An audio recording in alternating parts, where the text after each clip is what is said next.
शुक्रवारी सोनं आणि चांदीच्या दरात मोठी वाढ झाली आहे। सोनं 1339 रुपये तर चांदी 2575 रुपयांनी महागली आहे। सोन्याचे दर प्रतितोळा 91,464 रुपयांवर गेलेत। चांदी ही 1,04,554 रुपयांवर पोहोचलेली आहे। सोनं आणि चांदीच्या दरात मोठी वाढ झालेली आहे। शुक्रवारी सोन्याच्या दरात 1339 रुपयांची वाढ झालेली आहे आणि ते थेट 91,000 पोहोचले। तर चांदीच्या दरात एकाच दिवसामध्ये तब्बल 2,275 रुपयांची वाढ झाली।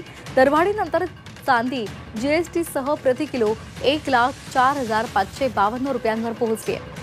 अमेरिकेचे राष्ट्राध्यक्ष डोनाल्ड ट्रम्प यांनी अनेक देशांवर वाढीव आयात शुल्क वाढीचा निर्णय घेतलेला आहे आणि यातून जागतिक व्यापार युद्धाच्या शक्यतेमुळे गुंतवणूकदार सुरक्षित उपाय म्हणून सोनं आणि चांदीच्या खरेदीकडे वळलेले आहेत अशी माहिती मिळते।